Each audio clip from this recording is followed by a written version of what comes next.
Carla Martin. I am a professor based at Harvard University in Boston, Massachusetts, and I'm also the founder and the president of the Institute for Cacao and Chocolate Research.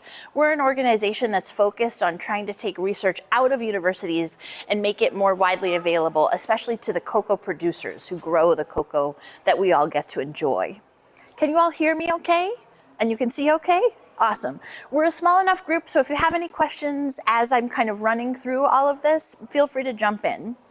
So what I want to talk about today is this question of what makes chocolate good. And if you look historically and all the way into the present, you will see that people have had all different kinds of ideas about goodness in chocolate. I think one question that I would ask you all to begin with is, are you good people? Right? Would you consider yourselves good people? Hopefully most of you would say yes, right? And then my second question would be, does the chocolate that you eat have an impact on whether you are a good person or not? And that's the question that I hope what I'll talk about today can support you in answering. So there are all different kinds of ethical and moral questions that go into what we consume, but people have thought about this differently for thousands of years in cocoa and chocolate.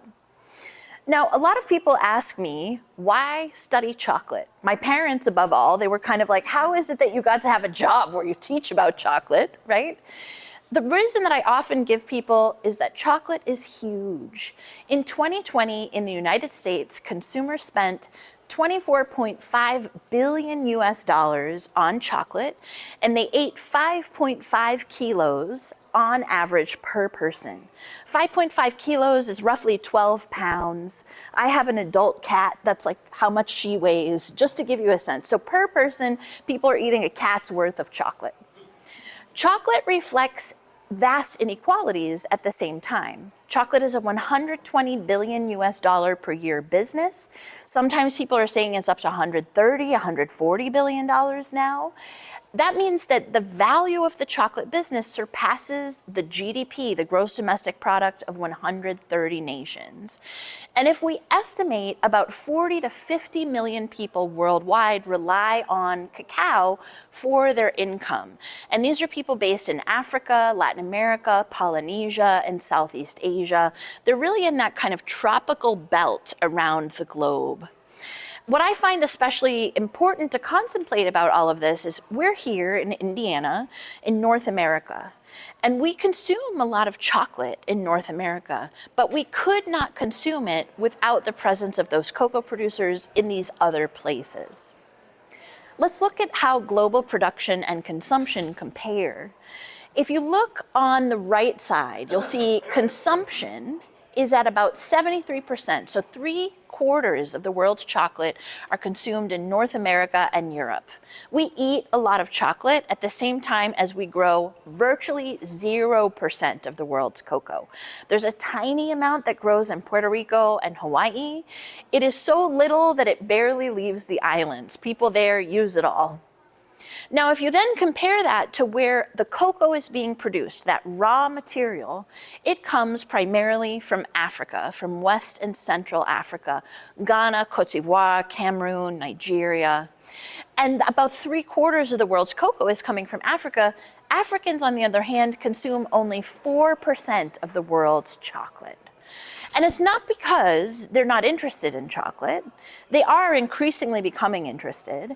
It's rather because it's not accessible to them, whether it becomes due to price, whether it's because of the different products that are available to them.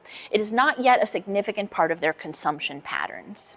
And this is a big change because it used to be that all cocoa came from Latin America. And we'll talk more about that in just a minute. But you can see in Latin America, they're producing 16% of the world's cocoa. They used to produce 100% of it, and they're only consuming 9% of the world's chocolate today. So other big global changes. Now, when it comes to the profit share, where the money comes from and where it goes, the biggest and best way to make money in chocolate is to be a retailer, especially a supermarket. If you're a supermarket, you get to keep about 43%, sometimes even as much as 50% of the overall value of a chocolate bar. So you could imagine this, if it's a $1 chocolate bar, you get to keep about 43 to 50 cents of that if you work in retail. However, if you work as a farmer, on the far left end of this, you get more like 3 to 6% of the overall value. So this is a tiny, tiny portion of the overall value. But remember, cocoa exists, and so does chocolate. Without one, you don't have the other. So this is another point that I think we need to consider when we contemplate what is goodness in relation to cocoa and chocolate. Is it good that farmers get so little of this overall value? I would argue, no, it's not good. Now, originally, cocoa kind of emerged from the primordial ooze in the Amazon region, which you see in the orange circle on the map on the left. That is where its genetic center of diversity is. And if you have a chance, you can visit my colleagues at the Heirloom Cacao Preservation booth and learn about the ways that they're trying to protect the genetic diversity of cocoa. If you move up on the map into what looks like that oblong yellow shape, that's actually the place where cocoa developed cultural diversity. And that's what is today Central America and southern Mexico. There, people came to love cocoa for a variety of different reasons. They used it as a spiritual offering. So for example, if you were going to get married, you might have a cocoa beverage and share it with your fiancé or your fiancé's family. If someone passed away, you might use it in a burial ritual. They also used cocoa to make beverages. They used it as a food flavoring. And if you've ever had a Mexican mole, you know what it is to have cocoa as a food flavoring. And then finally, they used cocoa as a currency. So you've probably seen here on the festival floor some of these seeds of the cocoa fruit, cocoa beans. They were the coin of Central America for hundreds of years. And you can see what you could buy with them. One cocoa bean would get you 20 small tomatoes. 65 cocoa beans would get you a plain white cotton cape. I think it's an amazing deal, like 20 cocoa beans for maybe an Uber ride today, or 3 cocoa beans for an avocado. So this was quite literally the money that grew on trees. And the reason that I bring this up is because in the early Spanish conquest of Mesoamerica, that first colonial encounter, the first Europeans who got to know cocoa were not actually interested in consuming it. They were interested in it because they could put it in the bank. And the place that provided the most cocoa to them was the Pacific coast of what is today El Salvador, where a group of people known as the Pipil indigenous group still live, and those are the people who produced the most cocoa, so they were the best bank. They were also the people who invented the recipe for what we know today as chocolate. And so if you think about this, Europeans, when they first got to indigenous Mesoamerica, weren't actually interested in cocoa. They even are quoted, they would say things like, oh, that tasted nasty, we prefer wine, right? So they were difficult about it. Once they learned that they could get rich off of collecting the seeds, they became more interested, and only after that did they become interested in chocolate. To me, this is interesting, but it also speaks to the question of goodness, right? Because their goodness was not seeking out chocolate as something to enjoy.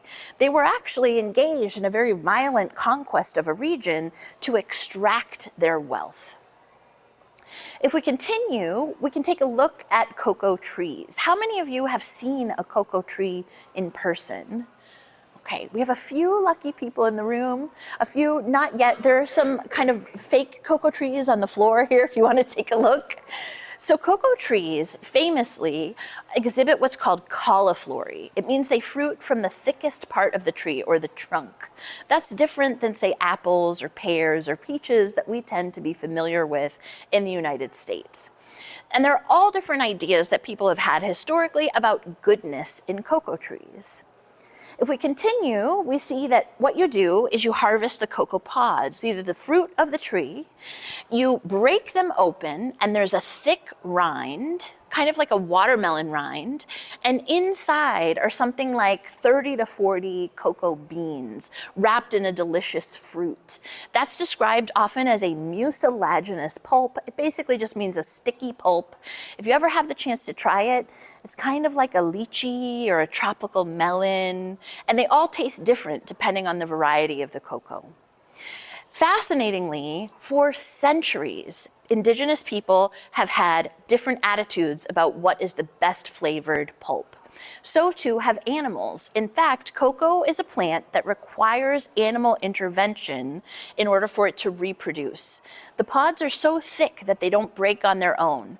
So they need a person, or a sloth, or a toucan, or a monkey to come in and break those pods, taste the seeds, and deposit them so that they can germinate and replant. Even to this day, I have met farmers who will follow monkeys around on farms. The monkeys have a great sense of smell, and they can smell the best tasting pulp. And so the farmers will follow the monkeys to see what's the monkey choosing, and then they'll go and they'll get to know that particular tree with the idea to maybe propagate that tree and find the best flavor. So you can see goodness is something that even animals might be looking for in cocoa and chocolate. Now, there are lots of other ways that we think about goodness in chocolate. When you harvest cocoa from the tree and need to begin the post-harvest process, historically, people would do fermentation, a kind of controlled rotting, in wrapping it in leaves on the forest floor. And you can see an example of this on the top left. That's from Ghana. Over time, people have come to think that actually you could ferment better in bigger batches, like what you see in the bottom left from Mexico, where people are using big boxes to ferment cocoa. Historically, people have always fermented with some kind of sunlight, dried with some kind of sunlight. You see another example from Ghana on the top, Dominican Republic on the bottom. And then after fermentation and drying, you have cured cocoa beans. You then need to roast them. And people have had all different kinds of attitudes about the best way to roast for hundreds of years. If we continue, we then get into the process of chocolate making. You remove the shells from those cocoa beans. You do different kinds of grinding. Historically, people would have used a metate. You might see there's a metate out here on the floor today if you want to take a look at one. Or they would use things like mélangeurs. You can see mélangeurs from Cocoa Town in one corner, from DCM in another corner, just to get a sense of how those function. Then there's a process called conching, which is another way of developing goodness in chocolate. It basically changes particle size and flavor distribution. And then, this is the big headache that many of the people here will share with you if you interview them. There's the process of tempering and molding. And that's getting your chocolate, which is liquid when it's kind of being processed by machines, to set up as a solid at room temperature. And you can see in Oaxaca, Mexico, they have a very rustic idea of what kind of tempering is good, versus Hyde Park, New York. They're going for a really glossy snap and break in any tempering that they do. Now, most of you will know the Hershey's Kiss, which historically has been known as the ideal chocolate in the United States. This is a particularly fascinating part of history. In 1905, when the Hershey's Kiss was invented, the average American had never tasted chocolate. So Milton Hershey said, I want us to figure out a way to make a milk chocolate. And he was quite stubborn. He said, and I want us to use liquid milk to make the milk chocolate. Those of you who know chocolate making know that using liquid milk is a big mess. It's not as shelf stable as a milk powder. There are all different kinds of challenges to add it. But he paid some engineers to figure out a way to make the Hershey's Kiss with liquid milk, and they added something that is probably butyric acid to the Hershey's Kiss. Butyric acid is something that exists in our stomach. You probably know the flavor from vomiting. So it's an ugly sensation to think about butyric acid, but if you add a little bit of it's a naturally occurring thing into a Hershey's Kiss, it will make it more shelf stable. Now, when he first did this, the Swiss, who had innovated milk chocolate, tasted the Hershey's milk chocolate, and they said, this is bad, right? It was the opposite of good for them. And they said, Milton Hershey, your chocolate is defective. There's no way that you can sell this. Hershey said, I'm not worried about it. Most Americans have never had chocolate before. So if I give them this and I call it chocolate, they'll accept it as that and they'll come to think of it as chocolate. And you know what? He was right. Today, if we survey people in the United States and ask them, what does chocolate taste like? 95% of them will tell us Hershey's milk chocolate. And if you go around the rest of the world, you will find it's only places with a significant American presence that Hershey's Kisses are the most popular chocolate. If you go to the UK or anywhere that was a former British colony, they prefer Cadbury dairy milk. But if you go somewhere like the Philippines or Japan that had an American military occupation, there people will tell you it's Hershey's. So again, a lot of what we think of as goodness in chocolate just comes from what we're accustomed to, as well as to the decisions that different companies have made over time about what they think we'll like. Now, another issue in goodness in chocolate is the issue of commodity production. And one of the finest examples to study commodity production is actually sugar. It's one of the most widely produced and consumed commodities in the world.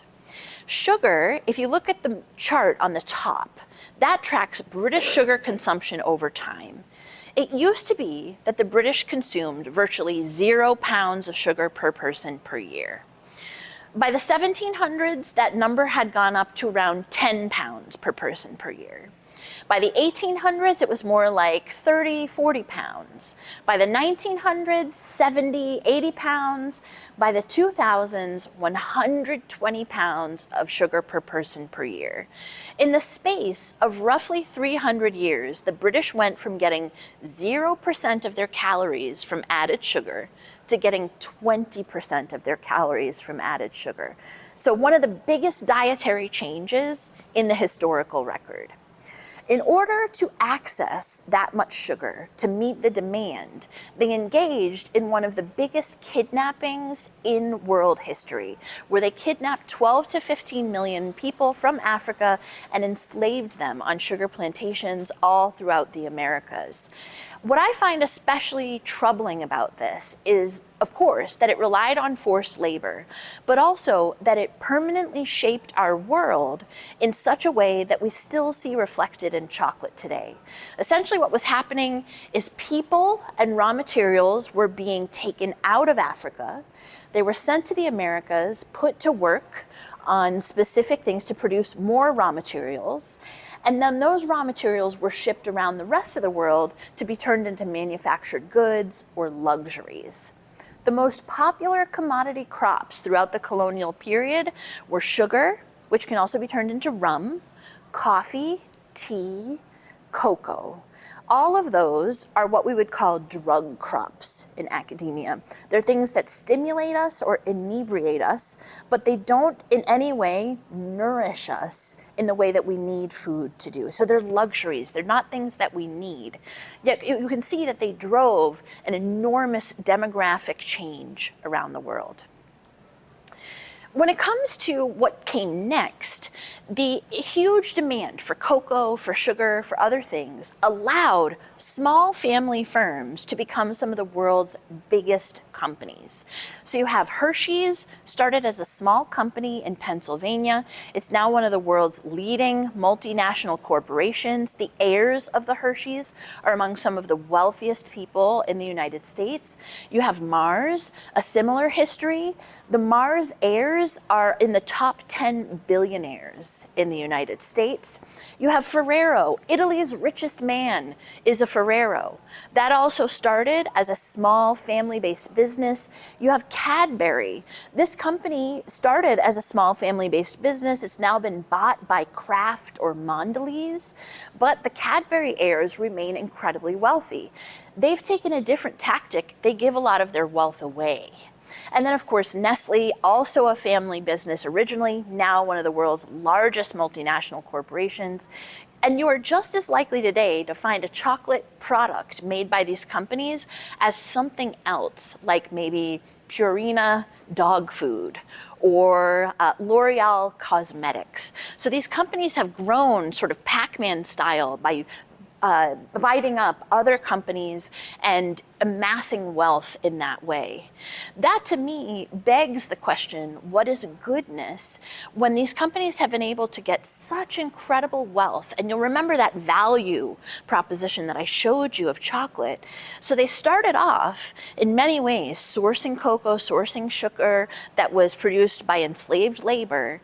And even to this day, the amount of value that makes its way to cocoa farmers is pennies on the dollar when compared with the fact that their own heirs are billionaires, some of the wealthiest people in the world. That to me speaks of a lack of goodness because it keeps so much wealth for so few and so little for so many. And what has resulted from this, or what you often hear about in relation to cocoa and chocolate, things like the worst forms of child labor, or deforestation, or other, what we call in academia, wicked problems. These are the kinds of problems that are intractable. They can be really difficult to solve. One of the ones that worries me the most today is climate change. And you'll see on the right-hand side, this is from Tabasco, Mexico, which is Mexico's biggest cocoa producing region. For the past several years, they have had some of the most spectacular flooding that they have ever seen, to the point where they almost have no cocoa on the trees. And so this has a big impact both for the plant and for the people as we deal with all these kinds of challenges. And sometimes I think to myself, what would we do if we had $1 billion to try to solve this problem? The problem is there are some people who have that money, but they're not allowing it to be used for this purpose. Now, the industry has tried to propose many different solutions to these kinds of problems. Things like alternative trade models and certifications, fair trade certified, Rainforest Alliance certified, Fair for Life, USDA organic, direct trade certified, UTZ certified. All of these are important schemes that try to make an incremental change in the lives of cocoa producers. They might help them, for example, to reduce environmental degradation. They might help them to reduce labor abuses. But they unfortunately do not solve the problem totally. And I have a student who put this really brilliantly, so I'm going to quote my student Dara this way. She said, look, in order for fair trade to be a good thing, it would always need to mean that unfair trade also existed. And so for fair trade to exist, so too must unfair trade exist. So it hasn't actually solved the fundamental problem. And if we needed a simple way to kind of distill this and say, yes, fair trade is better than unfair trade, but it doesn't mean that unfair trade has been eliminated. And that's the real challenge with things like this. Another version of proposed solutions is actually what you see here at this festival. You see specialty chocolate, chocolate that claims a different value proposition. They say, we pay more for our cocoa, the farmers get a higher price, we then make a better finished chocolate product, the consumer gets a better product, and they pay a bit more money as well. The Europeans like to imagine that they invented this. They say we have a kind of savoir-faire, it's built to last. And you'll see companies like Bonat, Domori, Valrhona, Rauch from France, from Italy, from Germany that claim that they're the proprietors of this kind of craft or specialty chocolate solution. Then, of course, you have American companies, historically the company Scharfenberger, or in my region of Boston, Taza Chocolate, New York City, Rocca Chocolate. Here, you have so many different companies that you can sample from that present themselves as this model, but you'll note they're not all from the United States. And that's because the United States didn't invent this. In fact, the people who invented this are the Mesoamericans, those original groups of people who produced culture in chocolate. However, if you look at what most people in what is today Mesoamerica, Mexico, Central America, etc., consume, you will see that they too are consuming products by those big five chocolate companies, in particular Nestle. I find this particularly fascinating. My husband is Mexican. His grandmother does not look anything like this abuelita who you see here. This abuelita is clearly from like Switzerland or Germany, not Mexico, right? And then you have an example, the most popular eating chocolate in Mexico is this one called Carlos Quinto, named after the Spanish king who thought that Mexico was part of his empire. I find this especially interesting. Mexico is a very proudly independent nation, yet their most popular chocolate is named after a former emperor. And it's produced by Nestle in Mexico with primarily Ghanaian cocoa, because the Mexican cocoa is too expensive to use for all of this chocolate production. So this is a really interesting challenge that we face, which is that the way that this system of chocolate production has changed has also heavily influenced what has happened in the place where chocolate consumption originated. That said, you'll see here and on this slide several examples of Mesoamericans engaging in a reclaiming of their chocolate history and culture. You will see, for example, many molinillos, the kind of whisking materials for hot chocolate drinks out here on the floor. People are holding wonderful chocolate festivals in places like Mexico City, celebrating their chocolate history. And then there are even people who are getting beautiful ceramic pieces made that are just like what the Mayans or the Aztecs would have used hundreds of years ago for cocoa and chocolate production. And so you can see goodness means different things to different people at different times and in different places. And I would just ask you to reflect again on that question from right at the beginning. Does the chocolate that you eat in any way impact whether or not you are a good person? Lots of people have answered this question differently for themselves over time. Now, perhaps most important for the future of chocolate is the experience economy. The biggest profit value at this point in time comes from creating experiences around chocolate. And people are doing this in museums, in special tasting restaurants, with pastry, all around the world. You can see here examples from Mexico, the US, from Japan, from China. And it's a really special thing to see that, in fact, what has become the way that people are making the most money is the experience. And I've seen this with cocoa farmers in Hawaii who make not money from cocoa, but from tours of their cocoa farms, or cocoa farmers in Honduras who are not making a lot of money from the cocoa itself, but rather from doing chocolate tasting events at their special chocolate shops. So this is another big change, and something like what you're seeing here at this festival is also part of this. This is very much part of that experience economy of chocolate. Okay, I've talked a lot, so I'm just gonna do that very professorial thing and say, if you'd like a little homework, here are a few things that you could work on. There are a couple of wonderful books about the history of cocoa and sugar that you could check out to learn more about this topic. We have a website with a chocolate map if you'd like to find more specialty chocolate companies around the world. And then you're also welcome to visit our website to learn more about the Educational and Industry Academy Bridge work that we do at the Institute. I'll stop there and see if anyone has any questions. Oh, already, go ahead. So you said early on that historically Latin America grew 100% and now it's mostly Africa. What is the big driver of that? Is it climate change? Is it?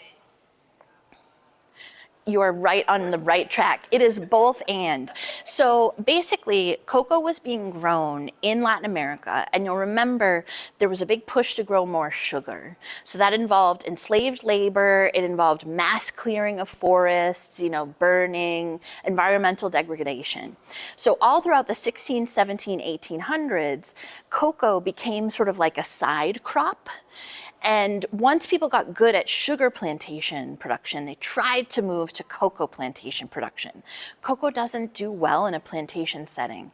It does better in a kind of agroforestry setting, at least in the long term, especially if you don't have things like, irrigation.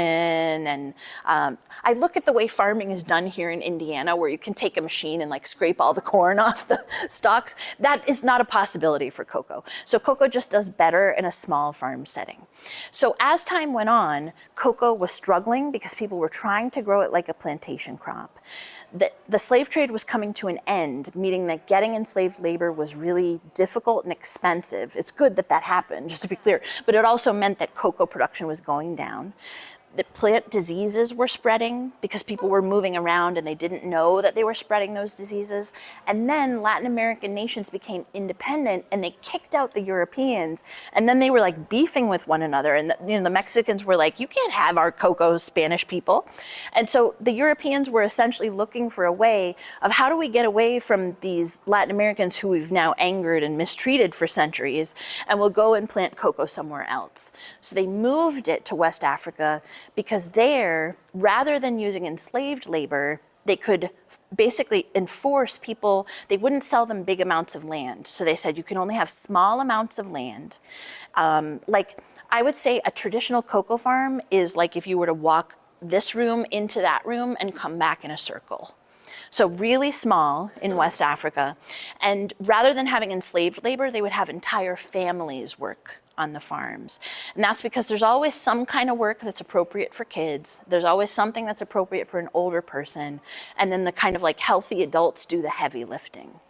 So unfortunately, cocoa has always required a kind of peasant class to produce it at scale, and Africa became the place that was the most efficient by about the 1900s into the present day. Yeah. I know that's a mouthful, but I hope it's, yeah. Any other questions? Yeah, go ahead. Why do you roast the beans? How do you roast the beans? Why do you roast? Why? Oh, great question. So if you have a cocoa bean without roasting, first, it's difficult to take the shell off because the shell kind of hugs it. If you roast it, it gets drier and the shell cracks a little bit, and then you can get it off. That's good because the shell is like mostly dirt and yucky stuff. You just want to get rid of it. In addition, roasting has an effect like if you make a piece of toast with bread. So you put toast in the toaster, it gets browner, it dries a little bit, the flavor develops. The same is true, yeah, and that's something called the Maillard reaction, which basically it sets off a chemical and physical process that makes it taste more like chocolate. Yeah. When you talk about fair trade, not fair trade, so the biggest improvement would be for more of the profit to go to the farmer. Great question too. Yeah, so the question is, like what is fair trade sort of doing, right? So ideally, if fair trade works well, any farmer that is part of a fair trade cooperative would get a slightly higher price for their cocoa. Essentially, if you become fair trade certified as a cooperative, and a cooperative is usually a group of farmers in the hundreds or sometimes even in the thousands of farmers, they all agree that they'll work together to export their cocoa. They need to find a buyer who says, yes, we agree to pay you a better price because you're fair trade certified. And so if that works, the cooperative will get more money, and because it's democratically run, they can vote and they'll say, you know what we really want to work on? We're going to provide everyone with some training because we're dealing with plant disease and that's a hassle, so let's use our extra funds and we'll all get trained. Or it might be something like, you know what we really need is a good bridge because right now we're carrying our cocoa across a rope over a river. Let's build ourselves a real bridge. So they're able to do, infrastructure, community-based projects like that. The biggest challenge with fair trade is fair trade has more successfully convinced farmers to become fair trade than it has convinced buyers and consumers to buy fair trade. So a lot of fair trade cocoa gets produced, and then there's no one who will buy it at that price. And so it gets bought at the lower bulk commercial price. And so it's like you made all this investment and it's really a hassle to get certified. But if someone doesn't come in and buy it at that price, you're actually maybe losing money on the deal. Yeah. Yeah. Did Cuba ever have any cocoa production? Yes. It did. In fact, so Cuba and the island of San Domingue, or Hispaniola, which is now Haiti and the Dominican Republic, were probably the first two places outside of Mesoamerica that anyone tried to commercialize cocoa. And that's because Mesoamerica, the 15, 16, 1700s, began to show signs of wanting to be independent of Spanish rule. And Anne of Austria. She's called Anne of Austria, but she was originally from Spain, a royal woman, really, really loved chocolate. And in fact, the way that Europe made its way to chocolate was through royal families, where royal women were forever being married off, you know, in some kind of like diplomatic way. And they would bring chocolate traditions with them as they moved to these different European nations. Anne of Austria said, I really love chocolate. I know that we're about to have a falling out with Mesoamerica. Somebody plant me some cocoa in a colony where I can be assured I will get my cocoa. And so they planted in Cuba and they planted in Hispaniola, which today is Haiti and the Dominican Republic. And so, yeah, those were the first places. One really interesting thing is in the 1900s, Milton Hershey was worried about his supply chain during World War I. And he thought to himself, you know, what's going to happen if I can't get enough cocoa because it has to go across the Atlantic? And, you know, there's these U-boats or whatever there might be. What's going to happen if I can't get my sugar? So he actually went and bought a huge portion of land in Cuba that contained sugar and cocoa farms. He built his own sugar processing plant and he built his own train. And he would actually take his train and put all the sugar and cocoa in it, drive it to the port, and then he controlled the port. He would use his own ships and bring it up to Pennsylvania. And that's how he kind of vertically integrated his company. Do they have production now? They don't. Yeah. And there is still a small amount of cocoa in Cuba. Very little of it gets exported. Most of it goes to a Cuban government-owned chocolate factory that produces chocolate for Cubans. And it's funny, I had the opportunity to travel to Cuba once, and I was asked by my hosts, they were like, please, please bring us chocolate. And this was before I was ever doing anything related to chocolate, but I was fascinated that that was one of the things they craved the most from outside of Cuba. Yeah. Is the chocolate map depicting consumption or production? Our chocolate map is where we're tracking different specialty chocolate companies around the world. So chocolate companies and cocoa producers. And I run that, my students are the ones who do all the research. And so every semester when I teach my class, they update the map. And so it's just a kind of living, breathing thing. Yeah. As a tropical item, climate change, is there more or is it expanding? Oh, that's such a great question. So climate change is impacting cocoa in a totally regionally unpredictable way. And so I have some colleagues who are like climate prediction scientists, and they're getting really good at doing things like they look at weather patterns, types of precipitation, types of droughts, and they use all kinds of like complicated statistical analyses, and they're able to say things like, this year Ghana will have a good crop, or this year Ghana will have a bad crop. So what they're finding is you have to do it extremely regionally. So for example,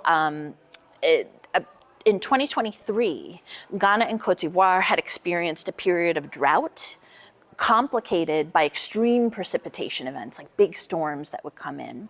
They had a lot of disease in their cocoa plants, so the plants were dying off. And they had a lot of contamination. People were doing illegal gold mining. You know, Ghana is historically known as the Gold Coast. There are lots of companies that still wish to mine gold there. And so cocoa farms were being contaminated by the gold mining. So what happened is that the amount of cocoa that was predicted from Ghana and Cote d'Ivoire was much lower than expected. The price of cocoa around the world went up astronomically because people were fearful of whether or not they could get enough. And so that's one example of what can happen. This year, they're saying Ghana is predicted to have a better crop, so the price has gone way down. It was at one point up around $12,000, now it's down to $5,000 per ton. Is the zone of growth the same, or is it expanding or moving? Oh, that's really interesting. So historically, cocoa has only grown roughly 20 degrees north and south of the equator. I was astonished so I'm based in a Department of African Studies. We had people who came and visited our department, and they were like, we're from South Africa, and we're starting to grow cocoa. And I was like, are you kidding me? So we looked into it. Malawi is growing cocoa, Rwanda, Ethiopia, Kenya, places that historically could have grown coffee which grows at higher altitudes and cooler temperatures, that because of these changes to climate, cocoa is now beginning to grow. Yeah. And I see a lot of farmers that we've worked with in Central America who historically might have grown coffee. Because it's getting hotter and wetter there, they're now switching to cocoa.